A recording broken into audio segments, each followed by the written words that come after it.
saya Kesha Yusuf. Saya merupakan mahasiswa jurusan Sastra Inggris di Universitas Samratulangi. Pada kesempatan kali ini saya akan mereview sebuah buku, yang dimana review buku tersebut akan saya jelaskan pada bagian selanjutnya. Pada video kali ini, saya akan mereview buku Sapiens, Riwayat Singkat Umat Manusia, atau judul aslinya yaitu Sapiens, A Brief History of Humankind. Buku ini ditulis oleh Yuval Noah Harari, yang dimana ia merupakan orang dari Israel. Buku ini masuk di Indonesia tahun 2017. Namun sebenarnya di tempat Yuval dia diterbitkan pada tahun 2011.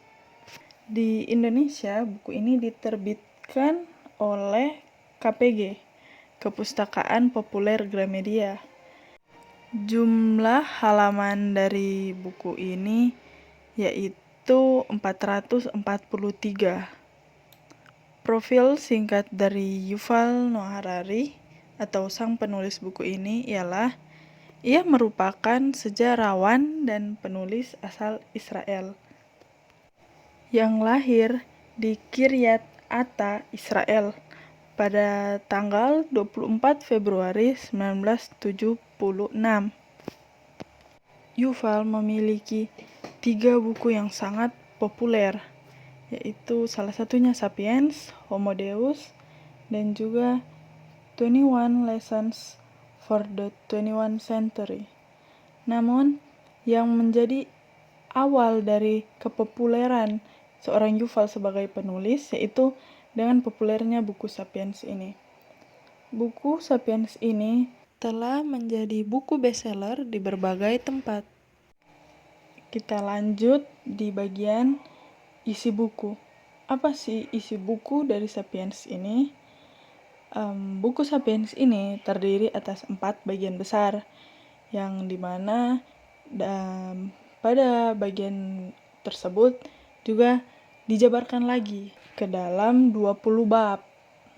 Nah, buku ini menceritakan sejarah tentang bagaimana 3 revolusi telah memengaruhi manusia dan makhluk lainnya.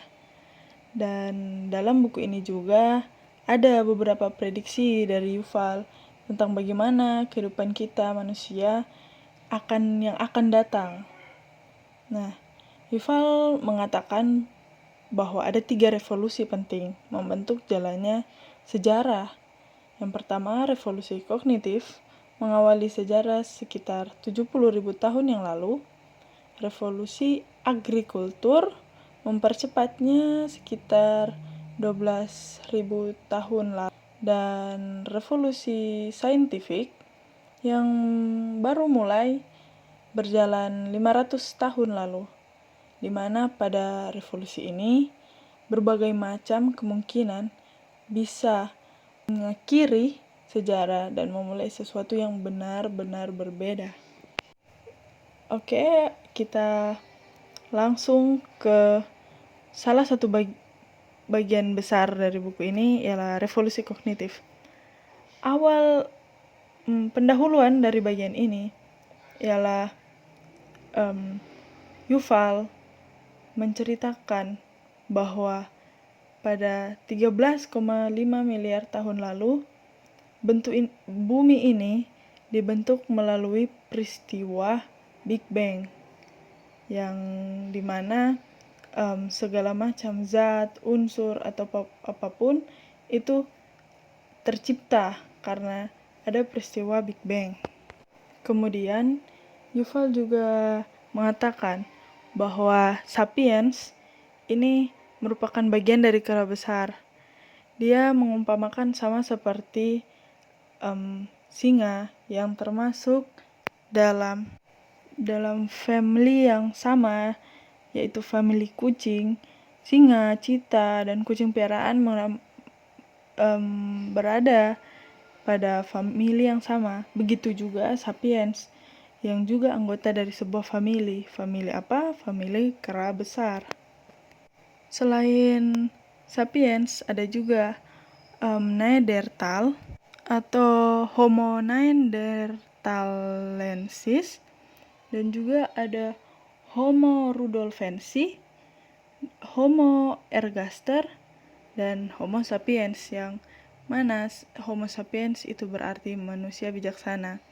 Oleh karena itu kita yang masuk dalam kategori Homo sapiens itu merupakan manusia-manusia yang bijaksana.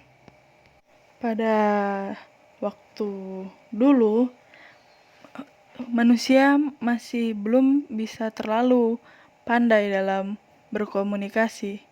Namun pada masa revolusi kognitif ini, manusia sudah pelan-pelan mengetahui. Manusia yang kita maksudkan ialah sapiens. Revolusi kognitif ini, sapiens bergantung dengan cara berburu, dan dimana hal tersebut membuat mereka harus berpindah-pindah tempat. Karena adanya evolusi cara berpikir mereka sudah dapat membuat api. Nah, hal itu yang sangat amat membantu mereka dalam mengolah hasil buruan mereka. Dan juga ada pendapat dari para ilmuwan bahwa sekitar 70.000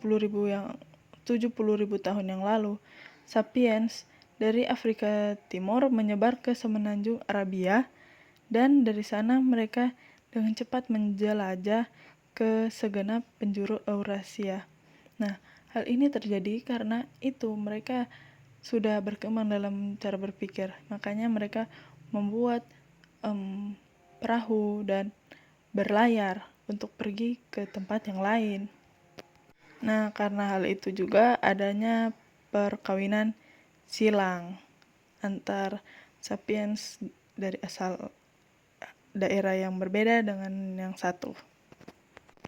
Namun karena sapiens menyebar, pada saat sapiens mencapai di Timur Tengah dan Eropa, mereka mendapati Neanderthal, yang dimana manusia ini lebih besar dan lebih berotot ketimbang sapiens.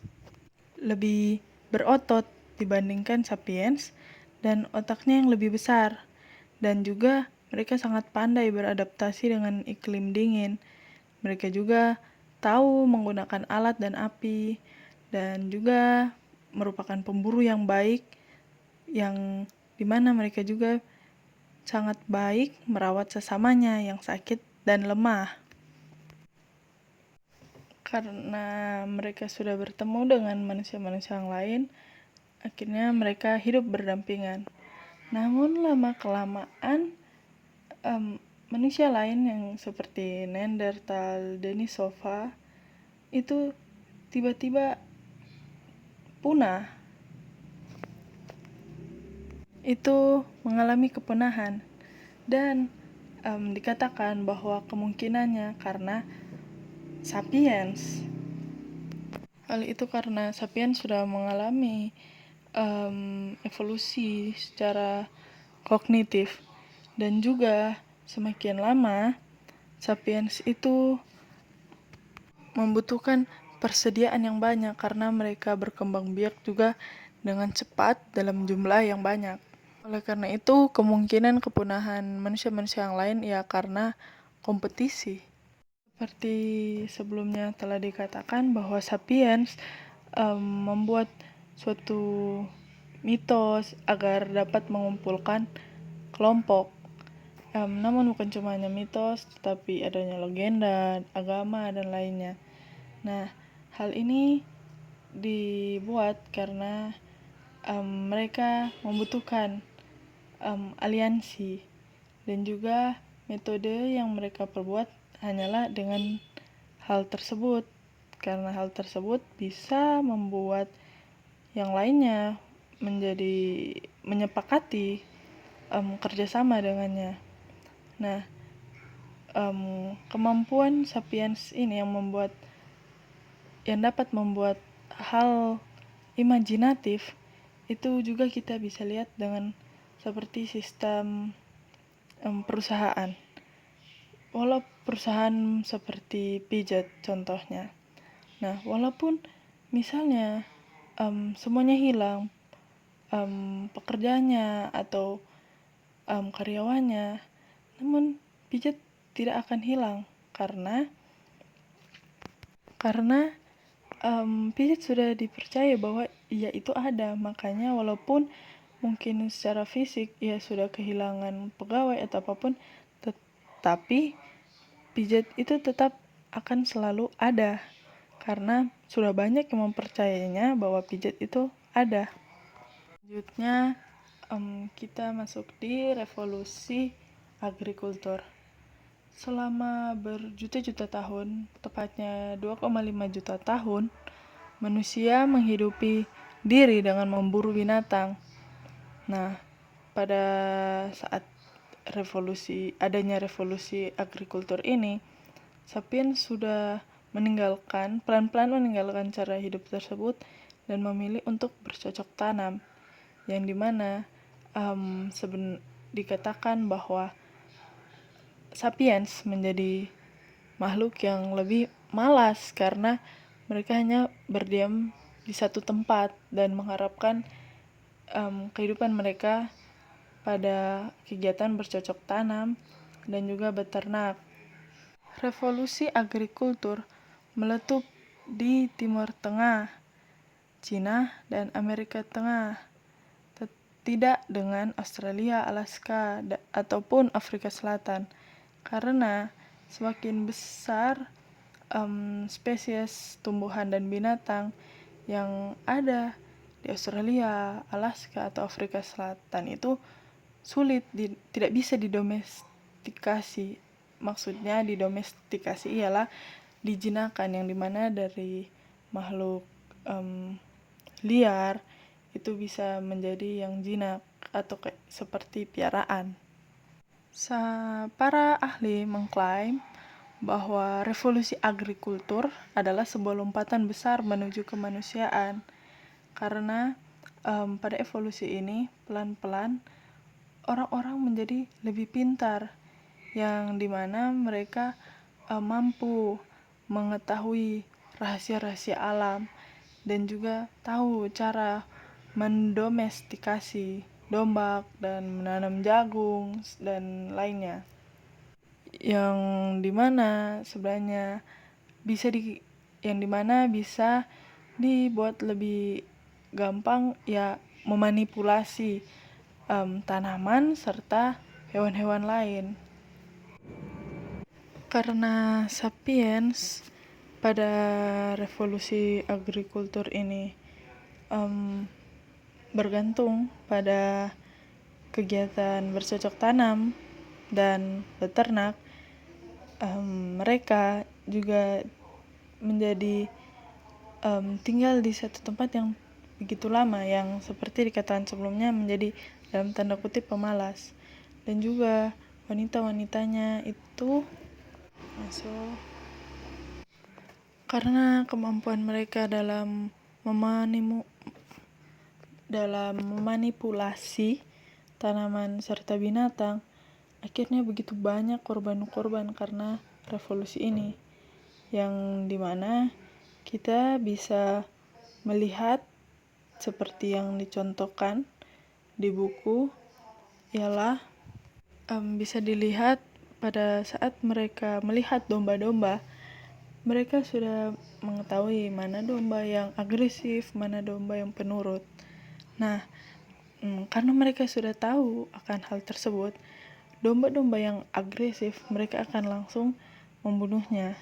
Sedangkan domba-domba penurut mereka akan membiarkannya hidup lebih lama, dengan tujuan agar domba-domba yang menurut itu pada saat berkembang biak menghasilkan juga domba-domba yang penurut, yang dimana memudahkan sapiens. Dan begitu juga dengan peristiwa banteng. banteng, mereka mengebiri banteng dengan tujuan agar banteng tidak menjadi begitu agresif, sehingga mereka bisa menikmati dagingnya. Revolusi agrikultur menjadikan masa depan jauh lebih penting dari yang pernah terjadi sebelumnya, karena hasil panen dari mereka itu bergantung kepada musim. Karena itu mereka harus pandai-pandai dalam mengurus ladangnya, yang dimana karena hal tersebut membuat sapiens membutuhkan lahan yang lebih luas agar hasil panen mereka juga lebih banyak. Nah, karena itulah sapiens juga berperang untuk merebut lahan demi hasil panen yang baik. Namun karena perang tersebut, banyak laki-laki meninggal karena perang itu, yang dimana sebenarnya awalnya ingin menghidupkan banyak individu, namun jika berakhir seperti itu, jatuhnya seperti ada beberapa ahli mengatakan bahwa sebenarnya revolusi agrikultur ini membuat sapiens menjadi makhluk yang keji. Selanjutnya, penyatuan umat manusia. Setelah revolusi agrikultur, masyarakat tumbuh semakin besar dan semakin kompleks, sementara hal-hal yang diimajinasikan untuk memelihara tatanan sosial juga menjadi lebih rumit. Mitos-mitos dan fiksi-fiksi membuat masyarakat membiasakan masyarakat untuk berpikir dalam cara-cara tertentu dengan menciptakan naluri-naluri artifisial yang memungkinkan orang asing mau bekerja sama dengan mereka secara efektif. Jaringan naluri artifisial ini disebut budaya. Pada milenium pertama sebelum Masehi, munculnya 3 tatanan universal yang pertama kalinya bisa membuat banyak pengikut dari seluruh dunia dan seluruh ras manusia menjadi satu kesatuan yang tunggal, yang diatur oleh seperangkat hukum tunggal. Tatanan pertama yaitu dalam bidang ekonomi, tatanan moneter.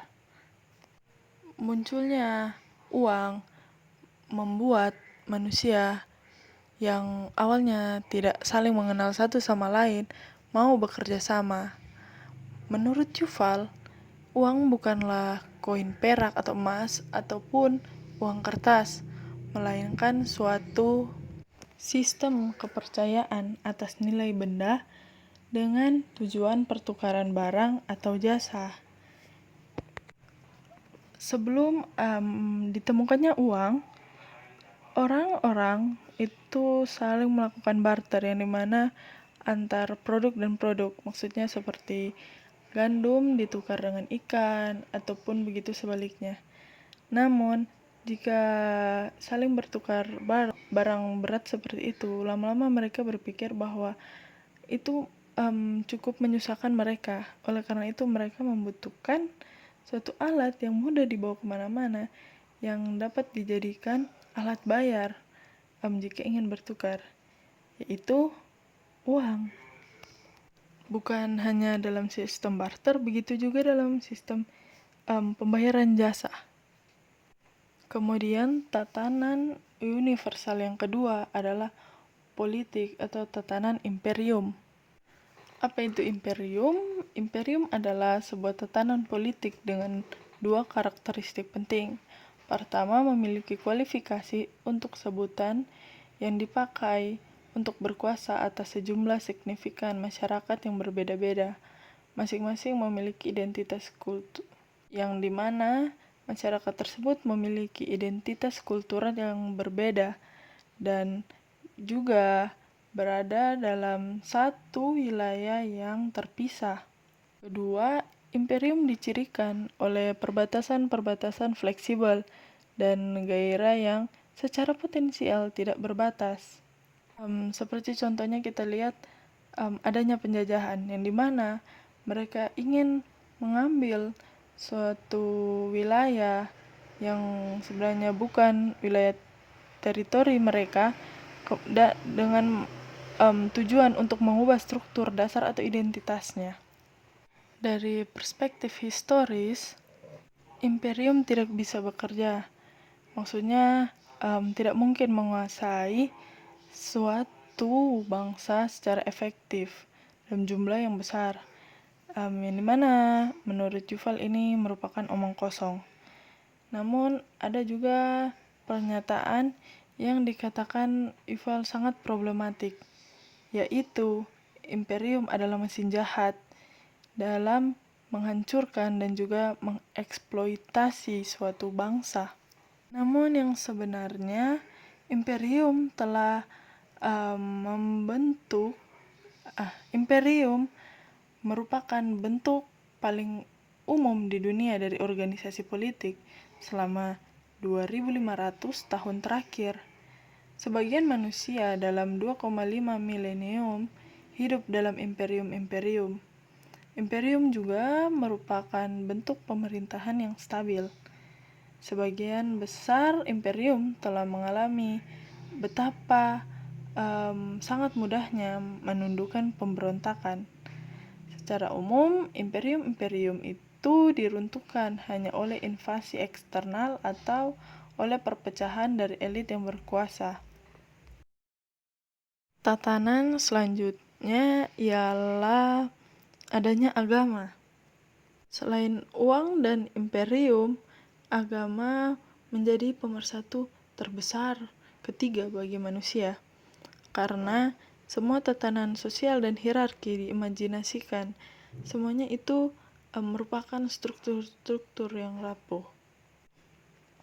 Karena agama menegaskan bahwa kita bukanlah hasil dari ulah manusia, melainkan kita memiliki seseorang yang maha tinggi atau suatu otoritas absolut yang dimana mengontrol kita, karena agama-agama menegaskan bahwa kita bukanlah hasil dari ulah manusia, melainkan kita itu diciptakan oleh suatu otoritas absolut atau yang sangat maha tinggi atau karakter yang maha tinggi.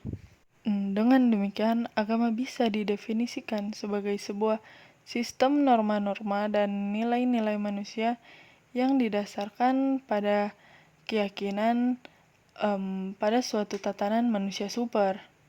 Kriteria sebuah agama ialah agama itu berpegang pada tatanan manusia super. Kemudian yang kedua, manusia super, yang dikatakan manusia super inilah yang menciptakan norma-norma dan nilai-nilai yang akan dipegang oleh pengikatnya.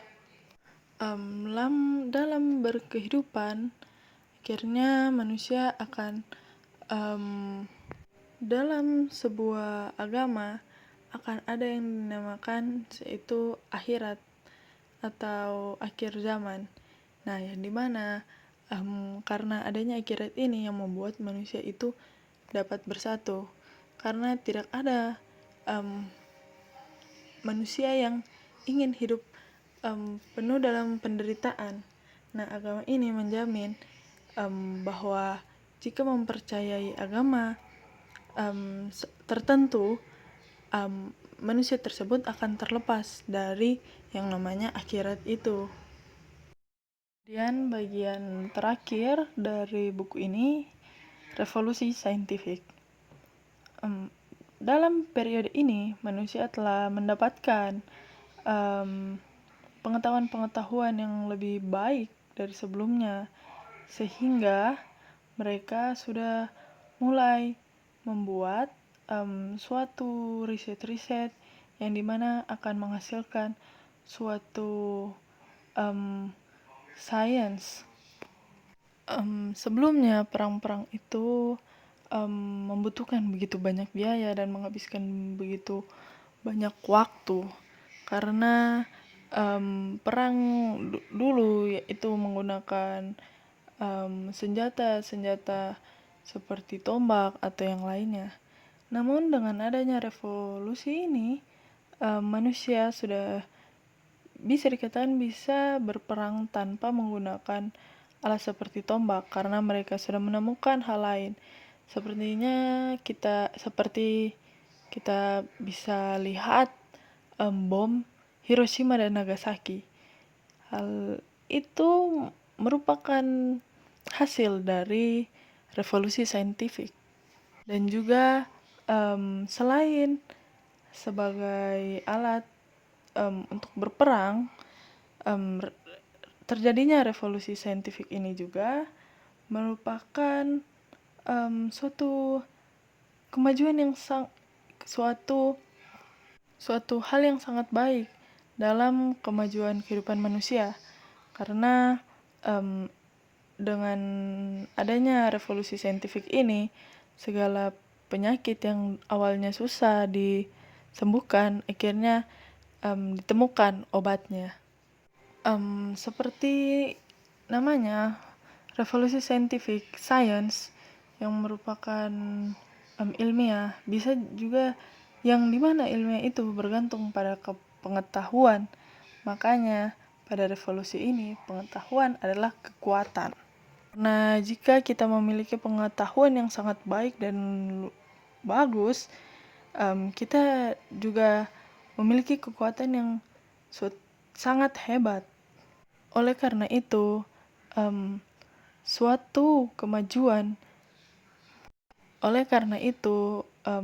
terjadinya revolusi saintifik ini sangat memberikan dampak atau suatu kemajuan yang sangat besar pada kehidupan manusia. Bagian akhir dari buku ini terdapat beberapa prediksi mengenai masa depan yang kita bisa lihat bahwa terciptanya kelinci alba, adanya perkembangan dari vole, dan juga ada beberapa riset yang ingin mengembalikan sosok Neanderthal yang merupakan manusia yang hidup sama-sama berdampingan dengan sapiens, namun telah mengalami kepunahan. Dan juga begitu banyak prediksi-prediksi lainnya seperti kehidupan bionik dan singularitas, dan masih banyak yang lainnya. Oke, dalam bagian sebelumnya saya sudah menjelaskan bagaimana isi buku ini secara singkat. Nah, kelebihan dari buku ini ialah saya menyukai bagaimana cara penulis mendeskripsikan sebuah konsep yang begitu sulit dengan menggunakan analogi dan juga kata-kata yang sangat baik. Dan juga buku ini memang sangat menarik untuk dibaca jika teman-teman tertarik dengan bagaimana kehidupan manusia pada zaman dulu, namun tidak mau yang begitu rumit. Nah, buku ini sangat bagus. Namun ada juga kekurangannya yaitu buku ini terlalu memiliki banyak opini dari si penulis. Maksudnya ialah penulis seolah-olah seperti mengatakan bahwa opininya yang paling masuk akal, walaupun ya sebenarnya kembali lagi ke pemikiran masing-masing teman-teman. Cuma saya kurang menyukainya karena dalam buku ini juga dia terlalu mempertanyakan konsep ketuhanan, yang dimana dia seolah-olah membuat bahwa ateis merupakan yang paling bagus. Nah, Sekian review dari saya. Jadi jika teman-teman menyukai buku ini, bisa teman-teman nikmati, namun jangan terlalu menghayatinya, karena buku ini karena saking bagusnya buku ini dapat membuat teman-teman bisa mempertanyakan keberadaan teman-teman atau eksistensi teman-teman. Sekian dari saya, terima kasih telah menonton.